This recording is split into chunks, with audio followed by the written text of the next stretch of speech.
사람으로 태어났다면 사람답게 살다 가야죠. 사람이 짐승처럼 그렇게 살아가다 마지막을 맞이해서는 안 되잖아요. 다시 한번 그리스도인들에게 적용해 볼까요? 예수 그리스도로 말미암아 거듭 태어난 생명을 가진 그리스도인들이 그리스도인답게 살다가 그리스도인답게 죽음에 이르러야 하는 것 아닐까요? 예수 사람답게 살다가 가는 거잖아요. 예수 사람이 세상 사람처럼 마지막 맞이하면 안 되잖아요. 예수의 새 생명을 얻었다면 그 새 생명 얻은 사람처럼 살다 우리 마지막 그 나라에 이르러야 하는 것 아닐까요? 사도 바울은 로마서 12장부터 끊임없이 예수의 생명을 가진 자들이 어떻게 살아야 하나, 하나님께서 받으실 만한 거룩한 산 제물이 된다는 것은 어떤 삶일까? 하나님께서 받으실 만한 예배자가 된다는 것은 어떤 인생일까? 계속해서 강조하며 말씀하기 시작합니다. 우리는 14장에 드디어 도달해 한 가지 주제를 시작했습니다. 그것은 바로 비판하지 말라는 것이었습니다. 근데 참 놀랍게도 사도 바울은 이 비판하지 말라는 주제를 이렇게 길게 설명하는 이유가 뭘까요? 14장 1절에 비판하지 말라고 말씀한 그가 아직까지 13절까지 14절까지 15절까지 이렇게 지속적으로 비판하지 말라고 하는 이유가 뭘까요? 왜 이렇게 길게 강조하는 걸까요? 여러분, 오늘 13절 앞부분은 중요한 한 단어를 기록하고 있습니다. 저와 함께 앞부분을 읽겠습니다. 시작. 그런즉 우리가 다시는 서로 비판하지 말고 그랬습니다. 비판하지 말라는 얘기를 계속하다가 사도 바울이 13절에 오더니 다시는 하지 말라고. 다시는. 이 헬라어 단어는요, 강세형 부사이라 합니다. 다시는 그렇게 하지 말라고. Not anymore. 더 이상 그렇게 해서는 안 된다는 거죠. 왜 이렇게 강조하는 것일까요?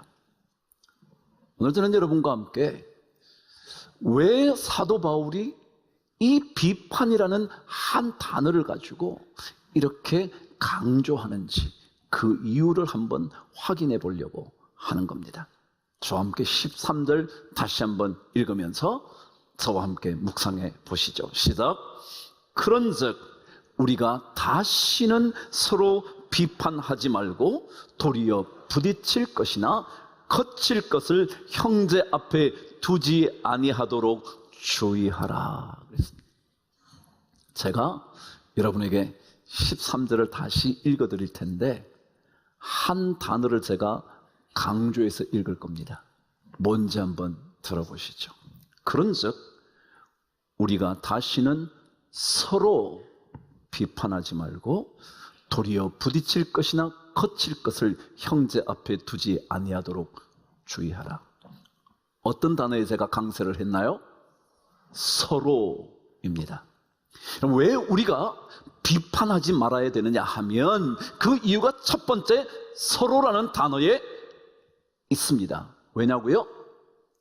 자, 어떤 사람이 누군가를 비판을 합니다. 비판을 하기 시작하면 비판을 받는 사람은 갑자기 할 말이 없습니다. 뭐라 말해야 할지 모릅니다. 그런데요, 자꾸 비판을 듣다 보면 비판받는 사람의 마음속에 무슨 마음이 드는 줄 아세요? 나만 그래? 너는?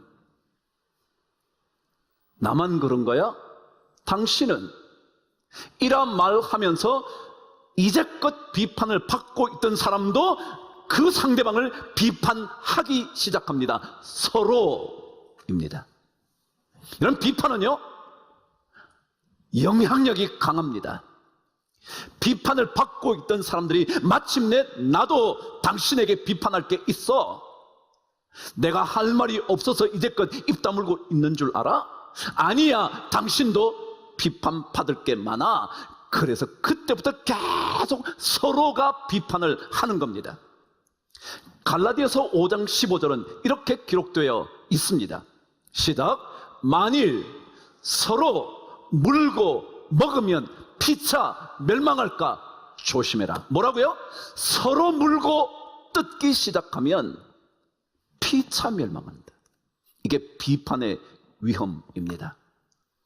비판하면요, 비판받는 사람이 다 잘못한 것 같지만 조금 지나면 비판받던 사람이 비판하는 사람을 향하여 비판하기 시작합니다. 서로 비판하는 겁니다. 서로 물고 뜯기 시작하면 다 망해버린다는 거예요.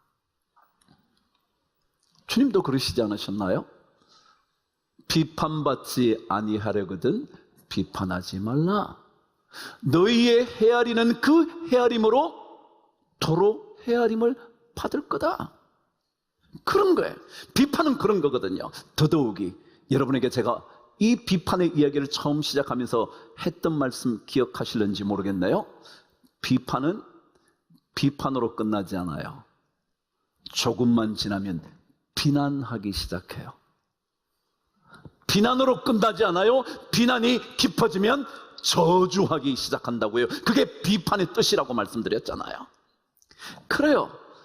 우리는 비판하면서 점점 더 수위가 높아지면 비난하기 시작합니다. 그러다가 너 같은 존재는 필요 없는 거야, 저주하는 겁니다. 그래서 이 비판은 우리 모두를 멸망하게 만드는 것입니다. 오늘 성경 15절은 주님은 우리 모두를 멸망하게 되기를 원하시지 않습니다. 저와 함께 15절 뒷부분을 한번 읽어보시죠. 시작. 그리스도께서 대신하여 죽으신 형제를 내 음식으로 망하게 하지 마라. 주님은 그를 살리신 겁니다. 주님은 구원의 복음으로 우리를 생명으로 인도해 주신 겁니다. 하나님이 세상을 이처럼 사랑하사 독생자를 주셨으니 이는 그를 믿는 자마다 멸망하지 아니하고 뭐요? 영생을 얻게 하려 하심이라.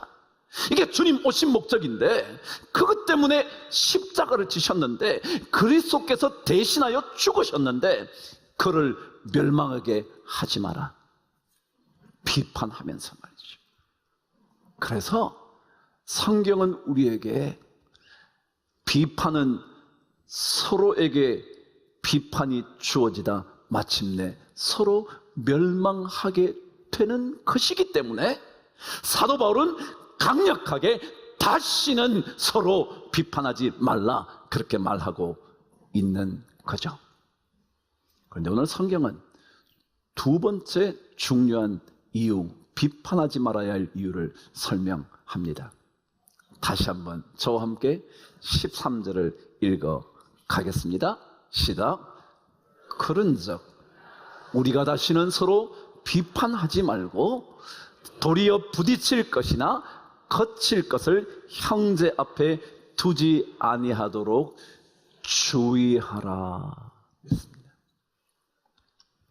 여러분, 비판은요 어떤 특징이 있느냐 하면 다 남을 향해 시선을 돌리는 겁니다.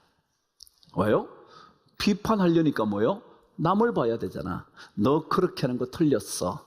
너의 말투가 잘못된 거야. 너의 행동이 잘못된 거야. 계속 남을 쳐다봅니다. 이게 비판입니다. 그런데 성경은요 우리에게 비판하지 말고 주의하라 그랬습니다. 여러분, 주의라는 낱말은 어떤 뜻이냐면 사전의 의미를 가져오면 그대로 이렇습니다. 마음에 새겨두고 조심하다라는 뜻입니다. 이거는 누구에게 하는 걸까요? 자기에게. 마음에 새기고 내가 조심하는 것을 주의하는 것이라 그럽니다. 왜 비판하지 말아야 되냐고요? 비판은요, 남을 향한 것이거든요. 하나님의 말씀은 전부 다 나를 위한 거거든요. 나에게 하시는 말씀이거든요. 이 말씀은 누군가가 들어야 되는 메시지가 아니라 내가 들어야 되는 말씀이거든요. 그래서 오늘 성경은 비판하지 말고 주의해라, 너 자신에게 그 말씀을 적용해라, 그렇게 설명하는 겁니다. 하나님께서 기뻐하시는 영적인 제사는요, 비판하는 것이 아니라, 상대방을 향하는 것이 아니라, 영적인 제사는 나를 들여다보는 겁니다. 내가 어떤 사람으로 하나님 앞에 서게 될든지, 언제인가 우리 모두는 하나님의 심판대 앞에 서서 하나님 앞에 직고해야 되는데, 어느 누구에게도 말하지 못했던 그 사실을 하나님께만 말해야 되는데, 그것은 나만의 문제거든요. 비판은 끊임없이 남을 보는 겁니다. 당신이 그런 거야. 그게 비판입니다. 그러나 성경은 비판이 아니라 주의해야 한다 말합니다. 나를 들여다보는 거죠. 요즘 손흥민 씨 아버님 얘기를 제가 자꾸 하게 됩니다. 책 한 권 샀으니 본드는 뽑아야죠. 손웅정이라는 그분의 이야기, 그 책에 기록되어 있었습니다. 그분도 아시는 것처럼 축구 선수였습니다. 그리 탁월한 선수는 아니었지만 축구 선수 생활을 하면서 인생을 살아온 사람이었습니다. 근데 그는 선수 시절에 합숙을 하게 되었을 때 좀 특별한 인물이었다 합니다. 이유는 모든 단체 훈련을 마치고 나면 이 손흥정 씨는 늘 자기만의 개인 훈련 시간을 따로 가졌다는 겁니다. 예를 들어 모두가 잠들어 있는 새벽 시간, 그는 일찍 일어나 혼자 나가서 자신의 개인 훈련을 하는 겁니다. 이렇게 공을 차보기도 하고요, 저쪽을 향해서 계속 동일한 반복을 하기도 하고요, 공을 드리블하기도 하고요, 자기 혼자 개인 시간을 갖는다는 겁니다. 몸을 단련시키기도 하고요. 모든 동료들이 잠을 자고 있을 때 그는 일어나 나가는데, 한겨울에 어떤 경우는 개인 훈련 2시간 정도를 하고 들어오면 자기 몸에 고드름이 붙어 있은 채로 들어오기도 한다는 겁니다. 그의 말은 자신이 그러한 몸으로 들어오면 갑자기 잠을 깬 동료들이 자신을 바라보기도 했다는 겁니다. 더더욱이 한겨울 모든 훈련이 마치고 식사를 마치고 모두가 휴식 시간에 그는 또다시 자기 개인 훈련을 위해 밤에 나간다는 겁니다. 나갔다가 훈련을 마치고 들어오면 모든 선수들이 아래목 쪽에 드러누워 TV를 보고 있다가 자신이 들어온 것을 보면서 별나네 정말, 그랬다는 거죠. 그렇지 않겠어요? 자기들은 훈련에 지쳐서 TV를 보고 쉬고 있는데 또 나가가지고 자기 혼자 개인 훈련을 한다고 하다가 들어오니까 말이죠. 근데 그의 이야기였습니다. 저는 왕따가 두려웠던 게 아닙니다. 제가 혹여나 게으름이나 타성에 젖을까, 제 안에 긴장감이 느슨해질까, 매 순간 저에게 더욱 집중했습니다. 뭐라고요? 남에 대한 얘기가 아니에요.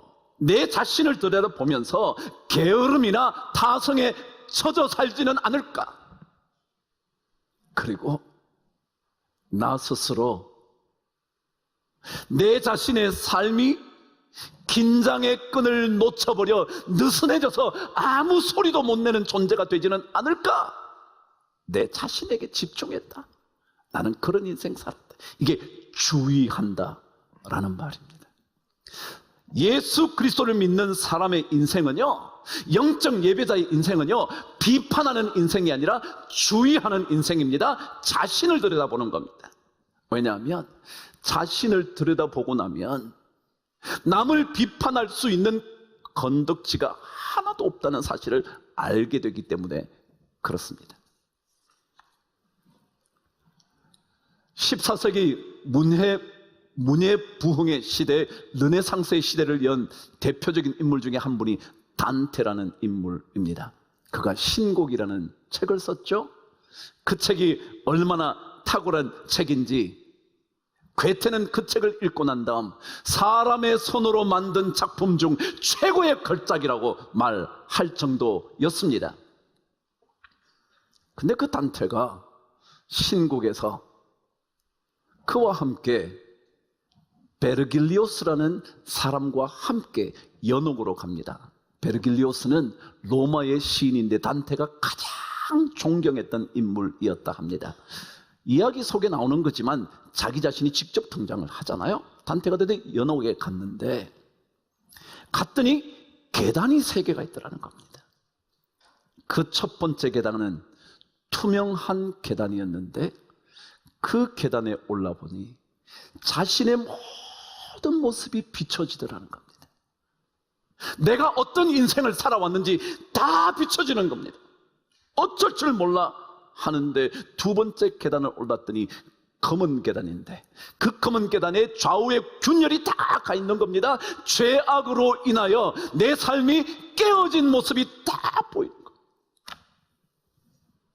그걸 보고 단테가 외쳤던 말이 바로 그 유명한 이 말이었습니다. 메아 꿀빠, 메아 꿀빠, 메아 막시마 꿀빠. 그랬습니다. 메아는 나의이라는 뜻입니다. 혹시 S대학을 다니신 분은 아실 텐데요. 메아, 나의, 꿀빠는 죄, 허물, 잘못. 메아 꿀빠, 나의 잘못. 메아 꿀빠, 나의 잘못. 메아 막시마 꿀빠, 막시마요, 맥시멈이요, 나의 큰 죄악. 들어보신 적 없나요? 카톨릭에서 뭐라 그래요? 내 탓이요, 내 탓이요, 이 다 큰 내 탓이로다. 기억나시나요? 계단을 오르면서 그는 내가 얼마나 죄악의 존재인가, 내 죄악이 얼마나 큰가, 그거 생각하니까 그 계단을 오르면서 그는 이게 내 탓이지, 내 잘못이지, 나의 죄악이지, 나의 큰 죄악이지. 여러분, 하나님 앞에 서는 사람은요, 자신의 죄를 들여다봐요. 그런데 남을 비판할 수가 없는 거죠. 내 안에 죄악이 너무 커서.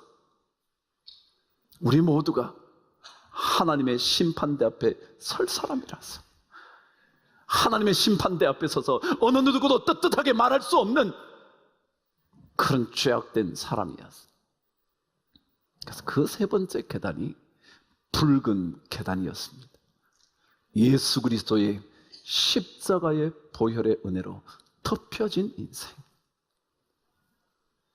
그렇습니다. 예수 믿는 사람들은 남을 향하는 비판의 목소리를 가라앉힙니다. 그리고는 자신에게 주의합니다. 자신을 들여다보는 겁니다. 그래서 사도 바울은 고린도전서 2장 2절에서 이렇게 기록했습니다. 내가 너희 중에서 예수 그리스도와 그가 십자가에 못 박히신 것 외에는 아무것도 알지 아니하기로 작정했다. 여기에 작정하다는 단어가 주의한다는 뜻입니다. 나는 예수에 대한 것 외에는 다른 것에 대해서는, 남에 대해서는, 남의 잘못에 대해서는 나는 모르겠다. 그 예수 그리스도로 말미암은 구원의 삶에 나는 주의하겠다. 그게 사도 바울이었습니다. 결론이에요. 이런 비판은요, 어떤 특징이 있냐면 이런 특징이 있어요. 또다시 13절 저와 함께 읽겠습니다. 시작. 그런즉 우리가 다시는 서로 비판하지 말고 도리어 부딪힐 것이나 거칠 것을 형제 앞에 두지 아니하도록 주의하라 그랬어요. 여러분, 비판은요 어떤 특징이 있냐면 그 사람 앞에 부딪히는 무엇, 거치는 무엇을 두는 걸 비판이라 그래요. 한번 생각해 보세요. 제가 누군가를 비판을 하기 시작했어요. 근데 비판을 하면 사람은 비판하는 그것이 정당하다는 사실을 확인하기 위하여, 아니 더 자신 있게 말하기 위하여 얘기가 점점 더 부풀려집니다. 자기 말하는 비판이 맞다고 정당화시키기 위하여 점점 더 강력하게 말하다가 부풀어지는 겁니다. 아닌 사실이 들어갑니다. 그리고 점점 더 과장되게 거기에 집어넣습니다. 그래서 걸리지 않으면 안 되게 만드는 겁니다. 너 그랬잖아. 그래서 결국 잘못했잖아. 이것 봐 라고 말하는 겁니다. 그래서 오늘 성경은 비판하기 시작하면 부딪히는 것이나 거치는 것을 자꾸 앞에 놓는 겁니다. 그게 비판이거든요. 여러분, 악한 사람들은요 언제나 사람에게 올무를 놓는다 그럽니다. 시편 119편 110절에 말하면 이렇게 기록되어 있습니다. 악인들이 나를 해하려고 뭘 놓았대요? 올무를 놓네요. 악인들은 그렇다는 거예요. 근데 이 올무라는 단어가 오늘 성경에 거칠 것이라는 단어가 올무라는 단어입니다. 똑같은 단어입니다. 거칠 게 뭐냐면 올무라는 거예요. 올무가 뭐예요? 겉으로 보기에는 몰라요. 멀쩡한 것 같아요. 걸어가도 빠지지 않을 것 같아요. 그런데 걸어가면 그냥 떨어지는 겁니다. 그게 올무입니다. 함정이죠. 악인들은요 계속 올무를 놓습니다. 비판하면서요 아닌 이야기까지 덧붙이는 겁니다. 처음에는 조금 맞는 얘기를 합니다. 그리고는 그것을 점점 더 강화하기 위하여 아닌 얘기까지 접어 들어갑니다. 그러니까 처음 들을 때 맞았다고 생각했던 사람들은 점점 더 그 이야기에 빠져들 수밖에 없습니다. 그게 비판입니다. 그래서 사도 바울은 거치는 것, 부딪히는 것, 걸려 넘어지도록 만드는 것, 그것 비판이니까 하지 말라고, 두지 않도록, 비판하지 않도록 주의하라 그랬습니다. 그래요, 우리는요 전부 다 예수 그리스도의 구원의 은혜를 입은 사람입니다. 그래서 우리는 늘 우리 자신의 삶을 투명한 계단에서, 그리고 검은 계단에서 우리를 들여다보는 겁니다. 들여다보고 난 다음에 나의 죄가 크지만 그리스도의 십자가의 구원의 보혈이 있지. 그래서 내가 남을 향하여 눈을 돌리다가 그 눈을 내게로 가져오는, 주의하는 인생 되는 거죠. 오늘 제가 설교 제목을 주의할 것이 있습니다 그랬죠. 왜냐하면 우리는 남을 향하여 시선을 돌리는 인생 아니고요, 나를 향하여 살펴 들여다보는, 주의하는 인생이어야 되거든요. 영적 예배자는 그런 인생 사는 거거든요. 다시 처음 얘기로 돌아갈까요? 사람으로 태어났다면 사람으로 죽어야지 짐승처럼 살다 짐승처럼 죽으면 안 된다고. 그리스도인으로 거듭 태어났다면 그리스도인답게 살다가 예수의 사람으로 죽어야지. 이것이 바로 우리가 주의해야 할 것 아닐까. 그럼 한 주간 여러분과 제 앞에 또다시 세상이 펼쳐집니다. 세상 속에서 비판의 날카로운 칼날을 들이대기보다 나를 들여다보는 주의하는 인생, 그리스도인답게 살아내시기를 주의 이름으로 축복합니다.